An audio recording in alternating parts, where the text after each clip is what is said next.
আসসালামু আলাইকুম, সবাইকে স্বাগত জানাচ্ছি বিডিভিউস ইনফোটেনমেন্টে। আপনাদের সঙ্গে আছি আমি ফাহাদিয়া মিতো। শাহেদ 136 ড্রোন আধুনিক যুদ্ধক্ষেত্রে নীরবে কিন্তু গভীরভাবে একটি মৌলিক পরিবর্তন ঘটিয়েছে। প্রচলিত সামরিক শক্তির ধারণায় যেখানে প্রযুক্তিগত উৎকর্ষ, ব্যয়বহুল সেন্সর, জটিল নেটওয়ার্ক এবং বহুস্তর বিশিষ্ট প্রতিরক্ষা ব্যবস্থা আধিপত্য বিস্তার করে আছে, সেখানে ইডেনের তৈরি এই লয়টারিং মিউনিশন দেখিয়ে দিয়েছে যে যুদ্ধের ফল নির্ধারণে সবসময় সবচেয়ে উন্নত প্রযুক্তি শেষ কথা নয়, বরং কম খরচে সহজ নকশায় বৃহৎ পরিসরে উৎপাদনযোগ্য একটি অস্ত্র কিভাবে বিশ্বের সবচেয়ে শক্তিশালী সামরিক শক্তিগুলোকেও কৌশলগত পুনর্বিবেচনায় বাধ্য করতে পারে শাহেদ 136 তার জীবন্ত উদাহরণ। বৈশ্বিক ড্রোন যুদ্ধনীতিতে ইরানি উদ্ভাবনের প্রভাব এবং আরও উন্নত শাহেদ 136 স্বরাষ্ট্র জগতে কী প্রভাব ফেলতে পারে তার বিস্তারিত থাকছে ওয়াহিদ ফারুকের প্রতিবেদনে।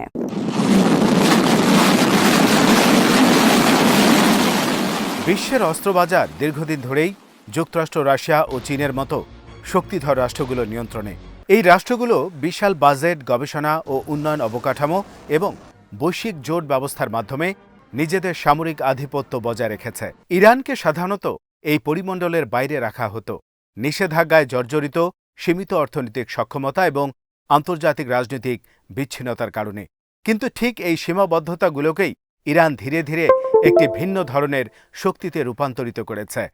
শাহেদ 136 সেই রূপান্তরের প্রতীক, যা দেখিয়েছে যে কৌশলগত প্রয়োজন এবং বাস্তবমুখী নকশা মিললে সীমিত সম্পদ দিয়েও বৈশ্বিক সামরিক চিন্তায় প্রভাব ফেলা সম্ভব।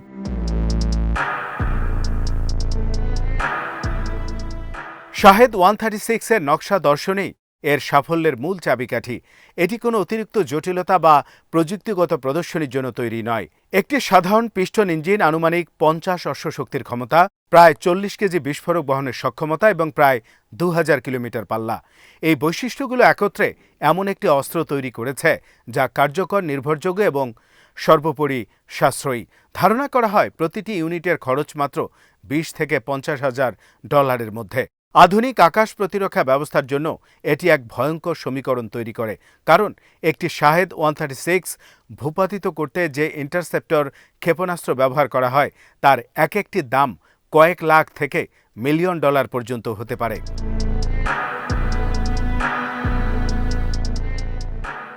এই ব্যয়ের অসমতা আধুনিক যুদ্ধের অর্থনীতিতে একটি মৌলিক পরিবর্তন এনেছে।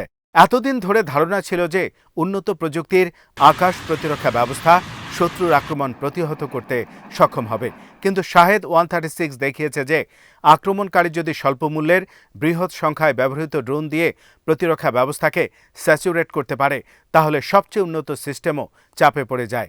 প্রতিরক্ষা পক্ষকে তখন হয় অত্যন্ত ব্যয়বহুল ইন্টারসেপ্টর ব্যবহার করতে হয়, নয়তো আক্রমণের ঝুঁকি নিতে হয়।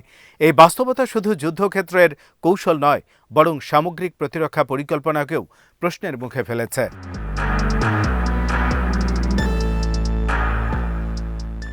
শাহেদ 136 এর বৈশ্বিক প্রভাব সবচেয়ে স্পষ্টভাবে বোঝা যায় যখন দেখা যায় যে বিশ্বের শীর্ষ সামরিক শক্তিগুলোই এই ড্রোনের নকশা অনুকরণ বা সরাসরি রিভার্স ইঞ্জিনিয়ারিং এর পথে হাঁটছে। যুক্তরাষ্ট্র, যে দেশটি দীর্ঘদিন ধরে নিজেদের উদ্ভাবনকে শ্রেষ্ঠ মনে করেছে এবং বাইরের প্রযুক্তি গ্রহণে অনাগ্রহী ছিল, তারাও এই বাস্তবতার মুখোমুখি হয়েছে। পেন্টাগনের অধীনে গঠিত বিশেষ প্রকল্পগুলোতে স্বল্প মূল্যের লয়টারিং মিউনিশন তৈরির উদ্যোগ নেওয়া হয়েছে, যেগুলোর নকশা ও কৌশলগত ব্যবহার স্পষ্টভাবে শাহেদ 136 থেকে অনুপ্রাণিত। এটি যুক্তরাষ্ট্রের সামরিক চিন্তায় একটি বড় পরিবর্তনের ইঙ্গিত দেয়, যেখানে প্রথমবারের মতো তারা স্বীকার করেছে যে সস্তা ও ব্যাপকভাবে ব্যবহারযোগ্য অস্ত্র সমানভাবে কৌশলগত গুরুত্ব বহন করতে পারে।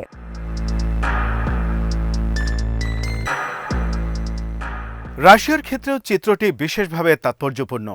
ড্রোন প্রযুক্তিতে রাশিয়া কোনো নবাগত শক্তি নয়, তাদের নিজস্ব ইউএভি কর্মসূচি বহু বছর ধরে চলছে।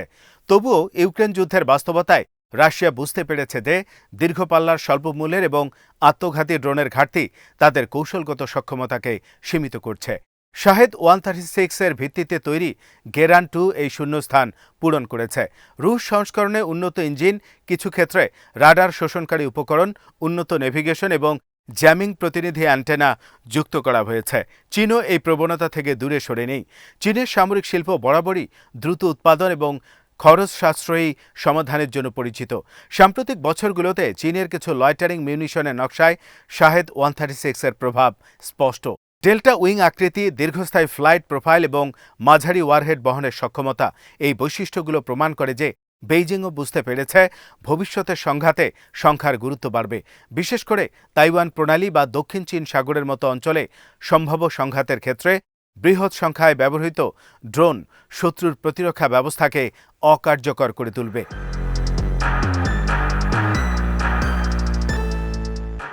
এই প্রেক্ষাপটে শাহেদ 136 শুধু একটি অস্ত্র নয়, একটি ধারণা। এটি দেখিয়েছে যে সামরিক উদ্ভাবন সবসময় সবচেয়ে ব্যয়বহুল গবেষণাগার থেকে আসে না। অনেক সময় বাস্তব যুদ্ধক্ষেত্রের অভিজ্ঞতা, সীমাবদ্ধতা এবং প্রয়োজন থেকেই সবচেয়ে বেশি কার্যকর সমাধান জন্ম নেয়। ইরানের ক্ষেত্রে আন্তর্জাতিক নিষেধাজ্ঞা তাদের বাধ্য করেছে দেশীয় প্রযুক্তির উপর নির্ভর করতে এবং সহজ টেকসই সমাধান খুঁজতে। ফলাফল হিসেবে তারা এমন একটি ড্রোন তৈরি করেছে যা প্রযুক্তিগতভাবে অতিরিক্ত জটিল না হলেও কৌশলগতভাবে অত্যন্ত কার্যকর।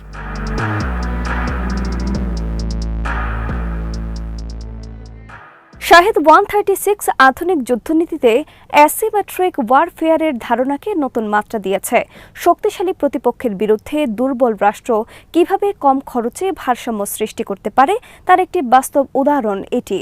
এই ড্রোন দেখিয়েছে যে আকাশ প্রতিরক্ষা ব্যবস্থার আধিপত্য চিরস্থায়ী নয় এবং সস্তা প্রযুক্তির সৃজনশীল ব্যবহার সেই আধিপত্যকে চ্যালেঞ্জ করতে পারে। এর ফলে অনেক দেশ তাদের প্রতিরক্ষা বাজেট ও অগ্রাধিকার পুনর্বিবেচনা করতে বাধ্য হচ্ছে। আরেকটি গুরুত্বপূর্ণ দিক হল উৎপাদন স্কেল। শাহেদ 136 এমনভাবে নকশা করা হয়েছে যাতে এটি দ্রুত এবং বড় পরিসরে তৈরি করা যায়। আধুনিক যুদ্ধ দীর্ঘস্থায়ী হলে সরবরাহ শৃঙ্খলায় একটি বড় চ্যালেঞ্জ হয়ে দাঁড়ায়।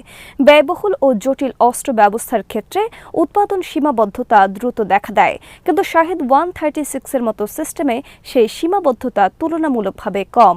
এটি যুদ্ধের সময় ধারাবাহিক আক্রমণ চালানোর সক্ষমতা বাড়ায়, যা প্রতিপক্ষের মনোবল ও প্রতিরক্ষা পরিকল্পনায় দীর্ঘমেয়াদী চাপ সৃষ্টি করে।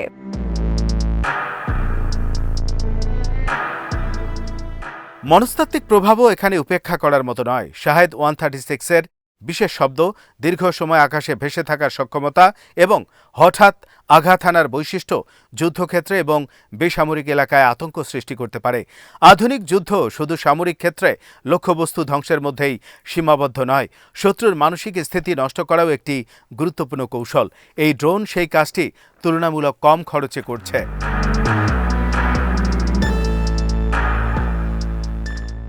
শাহেদ 136 এর উত্থান আন্তর্জাতিক আইন ও নৈতিক প্রশ্ন উত্থাপন করছে। লয়টারিং মিউনিশন এমন এক ধরনের অস্ত্র বা ড্রোন যা ক্ষেপণাস্ত্রের মাঝামাঝি অবস্থানে। এটি স্বয়ংক্রিয়, আধা স্বয়ংক্রিয়ভাবে লক্ষ্য নির্বাচন করতে পারে, যা ভবিষ্যতে স্বায়ত্তশাসিত অস্ত্র ব্যবস্থার নৈতিক বিতর্ককে আরও জটিল করে তুলবে। যদিও শাহেদ 136 তুলনামূলকভাবে সহজ প্রযুক্তির উপর ভিত্তি করে তৈরি, তবুও এটি দেখিয়ে দিয়েছে যে স্বল্প মূল্যের স্বায়ত্তশাসিত অস্ত্র কত দ্রুত প্রভাব বিস্তার করতে পারে। ভবিষ্যতে যুদ্ধক্ষেত্রে এর প্রভাব সুদূর প্রসারী। একদিকে যেমন প্রতিরক্ষা ব্যবস্থা আরও উন্নত করতে হবে, লেজার, ইলেকট্রনিক্স ওয়্যারফেয়ার এবং সস্তা ইন্টারসেপ্টর ব্যবস্থার দিকে ঝুঁকতে হবে। অন্যদিকে আক্রমণকারী পক্ষ আরও বুদ্ধিমান ও সমন্বিত ড্রোন ঝাঁক ব্যবহারের দিকে যাবে। শাহেদ 136 এই প্রবণতার সূচনা করেছে, যেখানে যুদ্ধের ভারসাম্য প্রযুক্তিগত উৎকর্ষ থেকে সরে এসে উৎপাদন ক্ষমতা, কৌশলগত পরিকল্পনা এবং অর্থনৈতিক সহনশীলতার উপর নির্ভর করছে।